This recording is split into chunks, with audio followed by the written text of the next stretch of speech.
A lot of people nowadays are going ahead and saying, hey, play to earn gaming and NFTs is booming.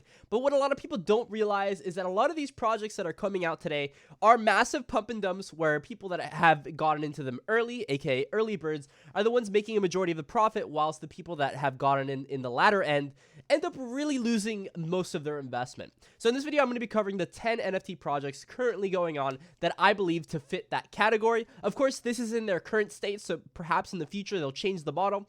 I feel like a lot of games are following a certain game's perspective, and it's not the healthiest thing in the world because, it relies on new people constantly coming in. I'd like to apologize before I start the video for the fact that I did get struck by, a massive fever. I've had a few COVID symptoms, so yeah, if I'm a little off this video, that's why. So, first off, we're going to be touching base on Dragonary. So, they released their Coinary token, and to get, more Coinary token, all you've got to do is play the Dragonary game. It's essentially a giant yield farmer, and that's why you see this price massive reduction all the way down 80% in 30 days. Something you have to look before investing in these NFT projects. First, you got to realize that a lot of these guys are trying to market heavily on their games. You're going to see comments everywhere. You're going to see, Twitter posts all over the place. They're trying to get influencers to show their game. You'll see it all over YouTube. I've even gotten sponsorship offers from other games. Obviously, I won't disclose it, which I have denied, to cover the things I love, right? But, I mean, just realize that when somebody spends most of their budget on marketing, it isn't healthy. When their NFT roadmap only consists of 3 months to even, I don't know, like half a year, kind of shows that they're not thinking long term. There are other games out there. I mean, if you think 5 years in the future, that's healthy. If you're thinking, hey, I have to stake my things for over a year, that is healthy. But when I play a game and it offers me an 80% reduction in the tokens that I have for withdrawing early, it just kind of shows that the devs are aware that things will die and things will die quickly, so they have to, mitigate the losses while they can. It's the same thing for a lot of these projects. Like CryptoZoon, it was going crazy. It went all the way from, let's see over here, like, it's a cent. It's a cent, almost 2 cents. And it capped all the way at what, like 8-9 cents? It went crazy. But the thing is, the second that the volume goes off, the second that people want to dump on you, that's it.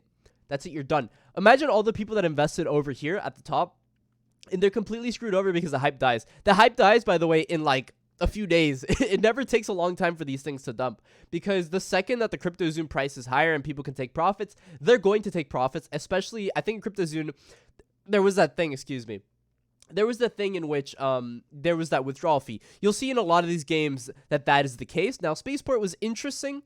I kind of initially liked Spaceport because I liked the art. I liked that, I got my little spaceship and I was just fighting my way on through.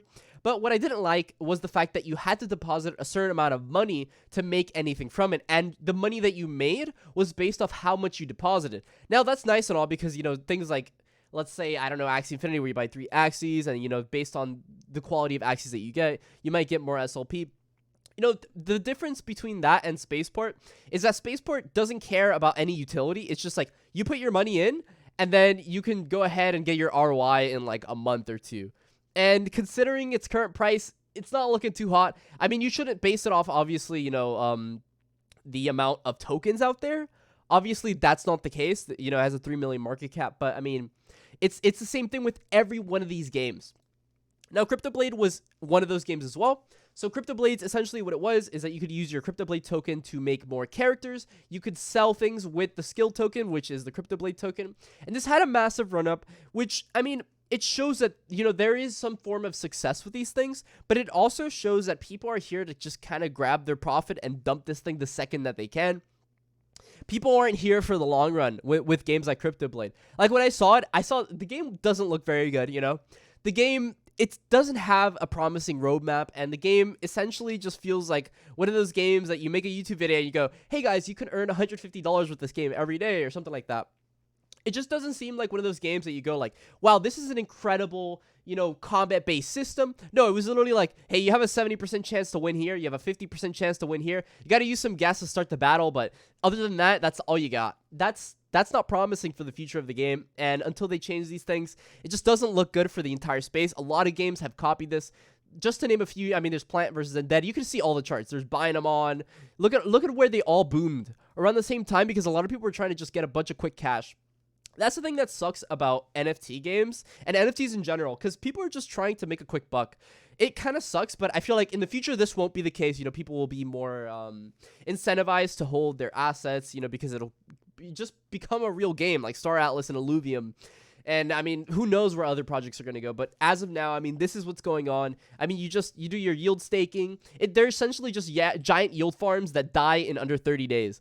Just like every other yield farm out there, except they say that they're a play to earn game. So essentially, it's a giant yield farm that you have to put more effort into. I mean, here's block creatures. It went from like $30 all the way to, it's not even $1 now. By the way, this is all in like a month, okay? And then we got Bynamars. I mean, when it says Mars, it doesn't look good for a game either. You see a lot of Byna in the NFT space. We got Monster Infinite, where they said that they were going to have anti-whale measures, but guess what, guys? They didn't have any anti-whale measures. The second that the pre-sale came up, a bunch of whales bought it because they had no cap on wallets. Something else you got to think about, they also didn't cap the amount that someone could purchase. So for anti-whale measures, don't really know what that is. Plus, I mean, they do not have a lot put into their white paper. I mean, their white paper just kind of says, hey, man, we don't really know how to speak well, and we are just copying Axie Infinity, but it looks worse. But don't worry, guys, we added Candy Crush to it, so it's great. That's another one that's pretty bad. And last but not least is Drake Ball. It's just a yield farmer, 50%, 70%, 30%. If you ever see these things in games, unless you're early, you should not be investing in these things because this is an awful idea. I mean, think about it for a second. If we go to all here, I mean, this thing peaked at $25, and in over a month, it's down under, it's at $1 right now. There it is, under $1.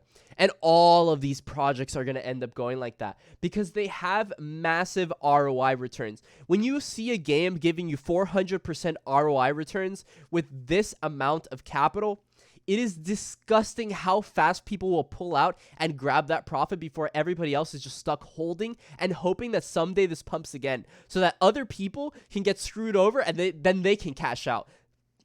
I don't think I have to say anything else with that. Now, last but not least, I would like to talk about a project that I feel like is doing things the right way. So this one is called The Sandbox. This is obviously not sponsored. I just wanted to say it. The Sandbox, what they're doing, essentially, they have land. You know, you get things from playing games which creators can make, and that's how you generate the sand token. I mean, if we look from the all thing over here, market cap-wise, I mean, honestly, not that crazy versus where it was before. Obviously, they are inflationary, but I feel like these games that have lower ROIs have more time to build up on the community. It doesn't end up being the case where people are getting their ROI in like 2 weeks or a week, or even some games are giving them in like 3 to 5 days. It's unreasonable to have that be the case because, I mean, it compounds very, very quickly. And the people that get in after those 3 days have to compete against the people that already have their ROI. So essentially, I mean, that's all I really wanted to cover today. I just want you guys to stay safe, stay classy, and remember to keep checking on projects because there are too many damn projects which they have anonymous developers who are just there to scam you. So please be careful. And you know, Classy will never take any sponsorship offers that become scams. Thank you very much for watching my video, and I'll see you guys in the next one.